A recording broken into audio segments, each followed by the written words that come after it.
Magandang gabi mga kapuso. Ako po ang inyong Kuya Kim na magbibigay sa inyo ng trivia sa likod ng mga trending na balita. Ang kabisera ng South Korea nababalot ngayon ng napakakapal na snow. Nakamamanghaman pero marami rin ang naabala at nababahala dahil dito. Itong eksena bumungad sa mga residente ng Seoul, South Korea noong Miyerkules. Ang paligid, nagmistulang winter wonderland. Matapos mabalot ang napakakapal na niebe o snow. Isa sa mga naka-experience nito, ang kababayan nating si Nelson na nagbabakasyon doon. Yung dream ko makapaglaro sa snow and ayun, dream came true. Halos nahiga pa ako talaga kasi yung kapal po ng snow talaga, pwede mong higaan. Yun po yung one of my best experience. Pero si Nelson may napansin. Na-experience ko po yung snow doon sa Japan. Pero ito po yung pinaka-grabe talaga na na-experience ko na talagang buhos na buhos talaga yung yung snow. Dahil sa kapal ng snowfall, marami na palang flights na nakansela at na-delay. Kabilang na ang flight niya pauwi ng Pilipinas. Na-delay po yung flight namin. Umabot na po ng more than 24 hours waiting po sa flight namin. Pinaalagaan naman po kami dito sa airport. Ang hindi alam ni Nelson, ang naranasan niya snowfall sa Seoul. Hindi lang pangkaraniwang pag-ulan ng niebe. Ang snowfall kasi sa kabisera ng South Korea nitong Miyerkules, record-breaking.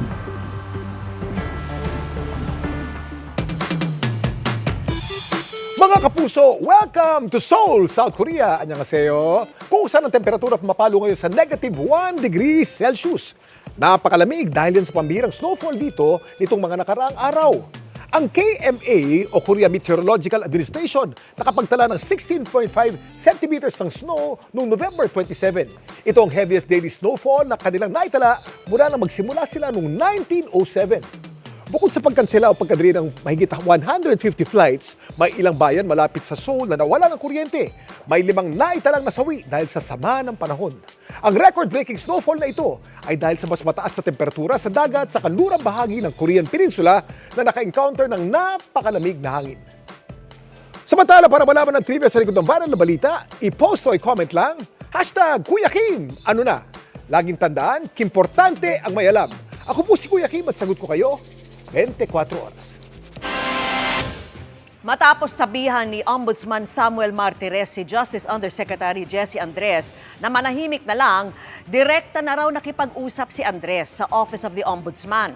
Kahapon, sinabihan ni Martires si Andres na mag-shut up na lang matapos sabihin ng Justice Undersecretary na may kapangyarihan din ng Ombudsman na disiplinahin at imbestigahan si VP Sara. Dagdag ni Martires, may kapangyarihan din ng Ombudsman na mag-take over sa investigasyon ng anumang investigative agency. Pero sabi ni Andres, magkaroon lang daw ng miscommunication. Patuloy raw siyang maninindigan para sa hustisya, pambansang seguridad at sa rule of law.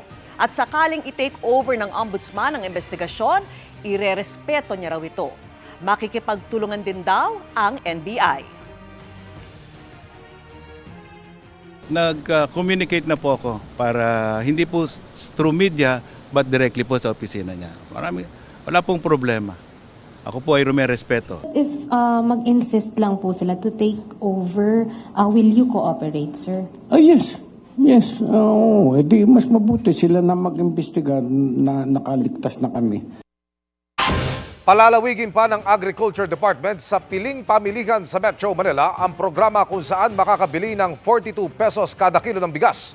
Malaking tulong man, hindi raw yan pangmatagalang solusyon para sa mas murang bigas, ayon sa ilang grupo. Nakatutok si Darlene Kai.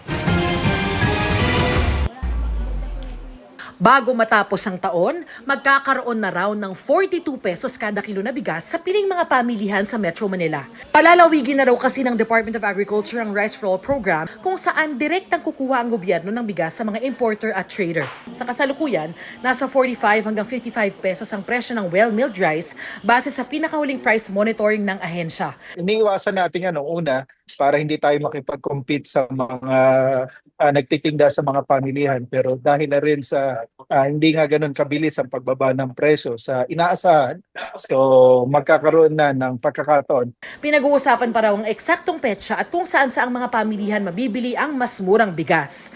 Gagawin daw ng DA ang aksyon matapos hindi lubusang bumaba ang presyo ng bigas sa kabila ng pagpapatupad ng Executive Order No. 62 na nagpapababa sa taripa ng imported rice. May nakita tayo na tumalima, ibig sabihin sumunod, doon sa 42 hanggang 45 pesos na presyohan ng regular at well-milled rice. Pero may mga pamilihan din talaga na hindi pa rin talaga tumatalima.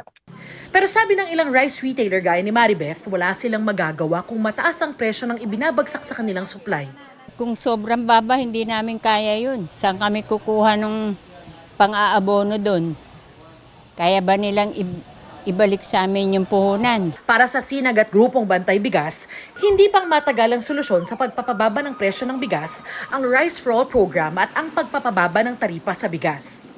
Makikita natin, pipila yung mga tao dun sa 42 pesos and mauubos yung 42 pesos dun sa market. In the end of the day, yung makaka-benefit is hindi ganun kalaki. Ang production cost, yun ang dapat na tutukan. Tuloy-tuloy yung panawagan natin na palakasin ang ating lokal na produksyon sa pamamagitan ng subsidyo sa ating mga magsasaka. Sabi naman ng NEDA, nakatakda silang magsumite ng rekomendasyon sa Pangulo tungkol sa taripa sa bigas. The goal is to reduce that further. The prices are not completely in our control. We can only intervene in the short term, but over the long haul, it is best for the country to follow the trends in the market. Patuloy daw ang DA sa pagsasagawa ng mga consultation sa rice retailers, traders at importers ukol sa Rice for All program. Para sa GMA Integrated News, Darlene Kai, nakatutok 24 oras. Kahit sa panahon ng kalamidad, nangingibabaw ang pagbabayanihan ninyo mga kapuso. Kaya lubos po kami nagpapasalamat sa lahat ng nakiisa sa isinagawang Operation Bayanihan ng GMA Kapuso Foundation. Dahil po sa inyong tiwala at suporta, nakapaghatid tayo ng tulong sa mahigit 95,000 individual. Mula sa dating 1 tonelada, 2 pirasong bunga ng papaya na lang ang naani ng mag-amang Nitoy at Kenneth sa kanilang taniman sa Dilasag sa Aurora. Ang 500 puno kasi pinatumba ng bagyong Nika. Hindi na po namin pwedeng ibenta po yung mga bunga kasi marami na po siyang damage. Ang pamilya ni Salome sa Bato, Camarines Sur nagtayo na ng barong-barong sa gilid ng kalsada matapos padabain ng bagyong Christine ang kanilang bahay. Minsan hindi kami makatulog. Akala namin babanggain na kami ng sasakyan. Humingi po ako ng kunting tulong para makarecover din kami. Sa sunod-sunod na paghagupit ng bagyo sa bansa, tuloy-tuloy rin ang naging Operation Bayanihan ng GMA Kapuso Foundation. Sa Batanes, kung saan maraming bahay ang nawasak dahil sa bagyong Hulyan, 9,600 ang ating naabutan ng tulong. Sa pagtama ng bagyong Christine sa Batangas, Quezon Province, Bicol Region, at Cagayan Valley, mahigit 40,000 na individual ang natulungan natin. 27,300 na individual naman sa Cagayan, Isabela at Aurora ang ating naabot sa paghagupit ng bagyong Marce at Nika. At sa pananalasa ng Super Typhoon Pepito sa Catanduanes, Camarines Norte at Camarines Sur, namahagi tayo ng relief goods sa mahigit 14,700 na individual. Blessing naman po kayong dumating. Maraming salamat po sa GMA. Taos-puso po kaming nagpapasalamat sa lahat ng aming sponsors, donors, partners at volunteers na buong pusong nakipagbayanihan. At sa mga nais makiisa sa aming mga proyekto, maaari po kayong magdeposito sa aming mga bank account o magpadala sa Cebuana Lowellier. Pwede ring online via GCash, Shopee, Lazada, Globe Rewards at Metrobank Credit Card. Hoy mga kapuso, pwede pa rin kayong humabol sa Noel Bazaar sa World Trade Center hanggang December 1. Bukod sa mga abot kayang panregalo, pwede rin mapa sa inyo ang mga OOTD ko dito sa 24 oras. sa Celebrity Ukay-Ukay booth ng GMA Kapuso Foundation. Ang lahat ng kikitain mapupunta sa mga projects ng GMA Kapuso Foundation. Ngayong Kapaskuhan, ating iparamdam ang tunay na diwa ng Pasko sa mga kapuso nating nangangailangan.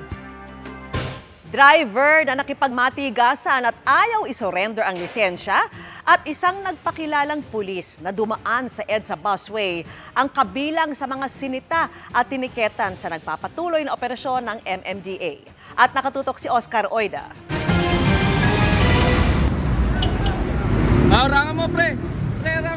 Ilang tauhan din ng Special Action and Intelligence Committee for Transportation o SAIC ang kinailangang humarang sa AUV na ito para lang mapahinto. Ilang beses daw kasi itong pilit na pinapahinto ng mga enforcer habang dumaraan sa EDSA busway sa Main Avenue Station sa Quezon City kagabi.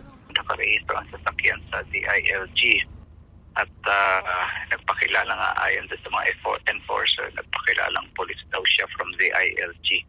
Kinumpiska ang lisensya ng driver at pinagbabayad siya ng 5,000 pisong multa. Yung driver, ang registered na residence niya is NACR. So, apparently, parang hindi siya aware doon sa use ng busway, restricted use of the busway. Hindi na nakuna ng pahayag ang driver na pinakawala ng SAIC matapos tikitan. Sinusubukan naman namin kuna ng pahayag ang DILG kaugnay nito. Sa Chino Roses Avenue naman kaninang tanghali, inabutan namin tila nagkukulitan ang driver ng isang closed van at mga enforcer ng Makati PSD. Hindi raw kasi matikita ng mga enforcer ang driver pagkat ayaw daw nitong ibigay ang kanyang lisensya. Illegal daw na nakaparada sa lugar ang van ayon sa enforcer. Pinaalis na lang daw sana nila ito, pero nang balikan nila ay nandun pa rin. Ngayon, yung iba umalis. Bukod tangin na lang po, 2 po yung amin natikita nyo. Ba't ayaw mo ibigay lisensya mo? May dahilan ba? May ginagawa ba silang mali? Ha? Kanina siya nakiusap mo. Kalaunan, isinurrender din ng driver ang kanyang lisensya. May ilang pampaserong jeep rin ang nasita dahil iligal na pumarada sa parting ito ng Chino Roses sa may panulukan ng Taguig at Makati. Nag-CCR lang kasi ako sir. Wala pang 5 minutes eh. Wala po, sumakit lang tiyan ko. 2:00 naman ng hapon, mga kagawad naman ng MMDA ang sumuyod sa lugar. Huli ang mga iligal na nakaparada, partikular yung mga nasa bahagi ng Taguig. Karamihan, mga motorsiklo.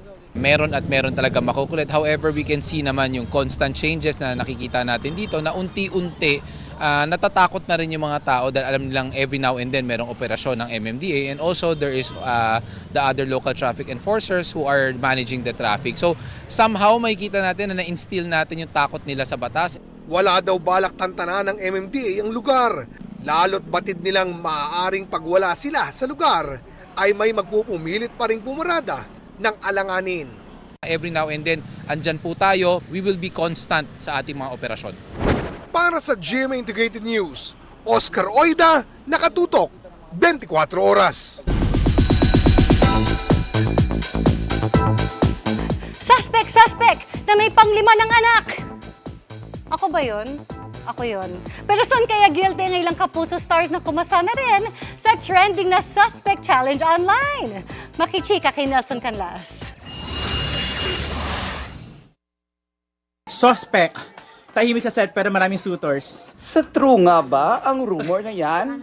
Ang reply ni Carla Abellana. Ay wala namang suitors.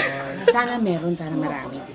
Pati si Bea Alonso, may say rin. Suspect. Single daw pero may dinidate. Ha? Hindi totoo?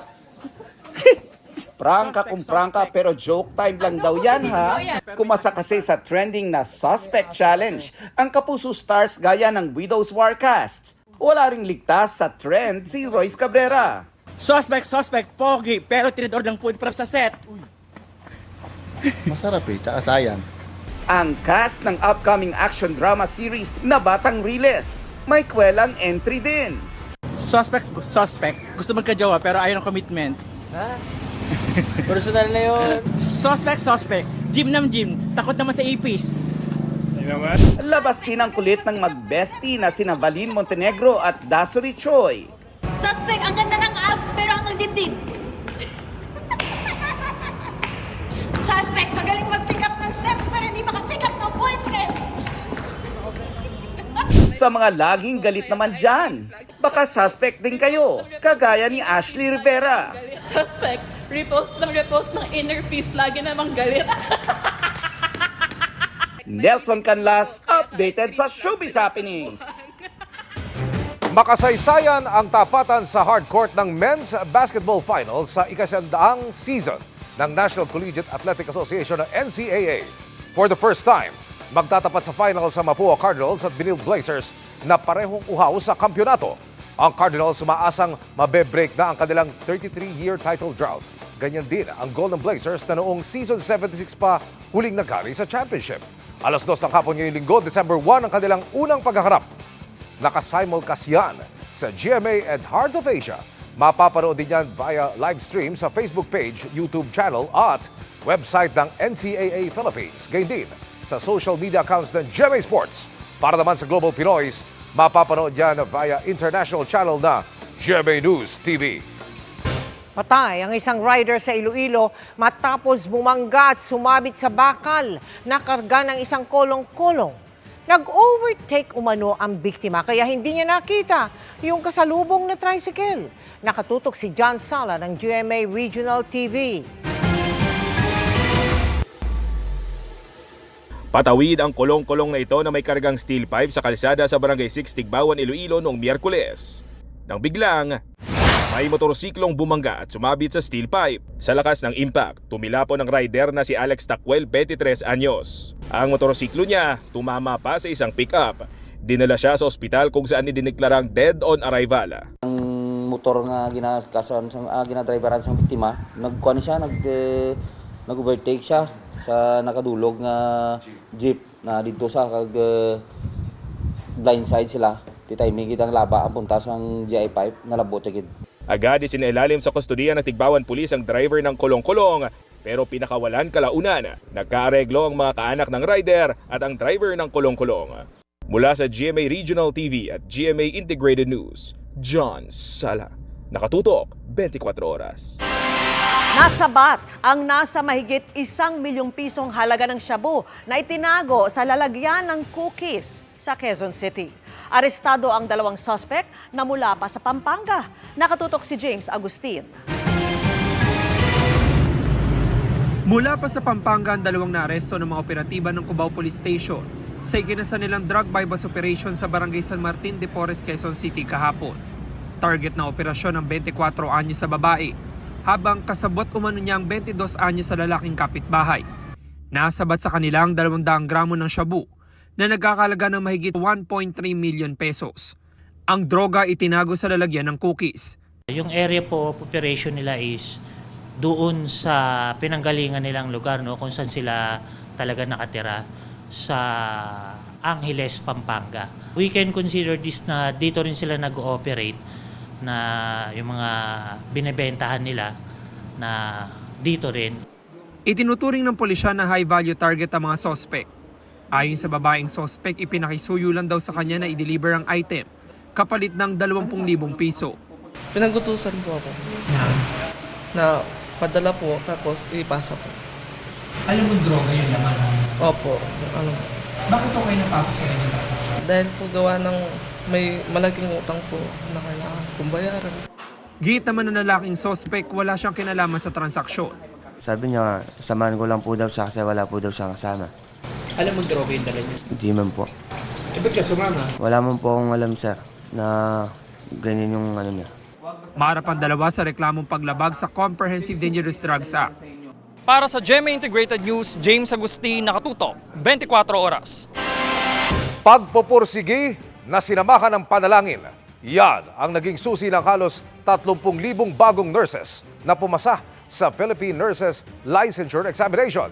Ang kwento ng tagumpay ng nanguna sa pagsusulit. Tinutukan ni Fe Marie Dumabok ng GMA Regional TV. Walang pagsidla ng kaligayahan ng mga PNLA top-notchers mula sa Cebu Normal University, lalo na ang first placer na si Charamy Cañizares, tubong Balamban, Cebu. Hindi raw niya inakalang magkatotoo ang aniyay minamanifest lang noong maging top-notcher. Nagtapos na magna cum laude si Charamy. I feel really blessed but I haven't really processed everything yet, so that's all I can say. Blessed. Sa ngayon, may dalawa raw siyang pinagpipilian, ang maging ganap na nurse o magpatuloy sa adhikain na maging doktor. Para sa GMA Regional TV at GMA Integrated News, Femary Dumabok, nakatutok 24 oras. 25 years and counting. Another milestone yan para sa longest-running morning show ng bansa, ang unang hirit na tuloy-tuloy ang pagpapasaya at pagiging bahagi ng bawat umaga ng ating mga kapuso. Ang ilan sa UH Barkada nagbahagi ng kanilang memorable kwentong UH. Yan ang chika ni Nelson Canlas. Sa loob ng 2.5 dekada, sa unang hirit, unang-una ka. mistulang alarm clock na ng bansa ang longest-running morning show na unang hirit ng mga papasok sa eskwela at opisina. 5 araw sa isang linggo para makapaghatid ng pinagkakatiwalaang impormasyon, lalo na sa mga panahon ng sakuna, at magbigay saya sa araw-araw. Ang samahan daw ng UH Barkada, parang pamilya na. Paulit-ulit talaga tong video. Sasabihin ko pala. Hindi ako nagko-comment. Ang cute ko kaya doon. Nakakala ng paritoke ko. Ang dami na. Aminin mo, mas pogi ka ngayon. Maraming salamat po, mga kapuso. Something's improved with age. Pero bagay din yung chubby chicks. Hindi po mura yan. It's a family. So, meron siguro tampuhan off on the side, pero it never gets big. It never becomes an issue. Nag-uusap. Parang after a while, parang, okay. Yes, actually, suportahan. Yun talaga lalo na ako pa yung tinuturing lang, kundi padre de pamilya, kuya, tatay. So, ako talaga yung parang hindi ko hayaan na magkaganon yung samahan. Iba kung nauuna ka. Silang araw ang ilan sa mga naging sandigan ng OG host na si Arnold Clavio nang makaranas siya ng hemorrhagic stroke nitong Hunyo. Hindi pa siya 100%. Kagaya nung dati, talagang may problem ako sa mga steps, mga stairs. Kaya lagi akong dikit sa wall. Biro mo 6 months dapat yung rehabilitation ko. Ginawa ko 3 months lang. Kinaya mo talaga? Tinawag ko sila, gusto ko nang bumalik. That's August, June nangyari to, August. Parang iba yung itutulong niyang energy sa akin para bumalik yung dating ako. Si Anjo Pertiera naman, binalikan ang pagsalanta ng bagyong Karina at Habagat sa kanilang lugar sa Marikina nitong Hulyo. Una kong tinawagan, si Daddy Igan. Sabi ko, Di, baka pwedeng pa-rescue kasi ang taas na ng tubig eh. Matindi raw ang naging puhunan ng mga unang hirit host sa kanilang ginagawa araw-araw. Hindi lang daw paggising ng madaling araw para humarap sa kamera, kundi pati ang pagmamahal sa mga nag-aabang at nagtitiwala sa kanila ang susi para piliting pang mas tumagal pa ang pagseserbisyo nila. Sa akin siguro gusto kong mabutan 100 years. Maaga ka naman siya. Hindi, parang nami-visualize ko nga eh. Para bang mabuhay ka hanggang gusto mo. Payat na ako kasi puto na lang ako nun. Nami-visualize ko kasi may time si Igan nakatungkod. Si Miss Lynn din, the other week nakatungkod. Aksidente ako Siguro kung 25 Pero more ganyan years. pa rin itsura ni Lynn. Sorry, Face card. Kung siguro 25 more years, sabay-sabay sila papasok nakatungkod, parang aalalayan namin sila, yung mga bata. Sobra ka naman. Hindi, sarap lang i-imagine. Mga bata talaga eh. Sarap lang i-imagine. Nelson Canlas, updated sa Showbiz Happenings. Christmas is in the air na rin sa lungsod ng Maynila, kung saan sabay-sabay pinailawan ang mga Christmas decoration sa iba't ibang landmark.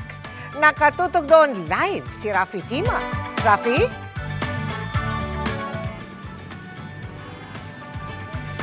Mel, pinailawan na nga itong higanting Christmas tree dito sa may tabi ng Manila City Hall. At kasabay nito yung pagpapailaw sa iba pang mga landmark dito sa lungsod. Hudyat na nga daw ito ng selebrasyon ng Kapaskuhan sa Kapitolyo ng bansa, itong syudad ng Maynila.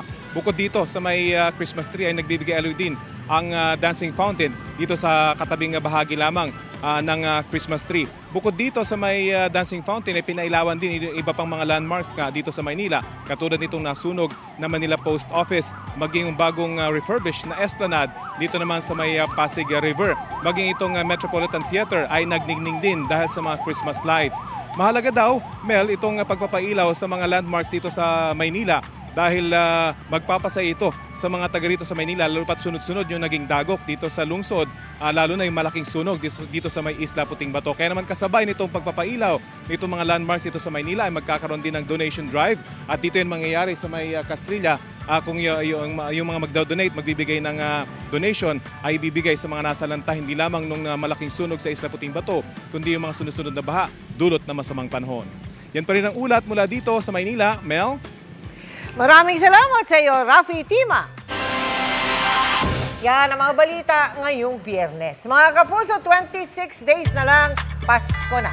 Ako po si Mel Tiangco. Ako naman po si Vicky Morales para sa mas malaking misyon. Para sa mas malawak na paglilingkod sa bayan, ako po si Emil Sumangil. Mula sa GMA Integrated News, ang News Authority ng Pilipino, nakatuto kami 24 oras.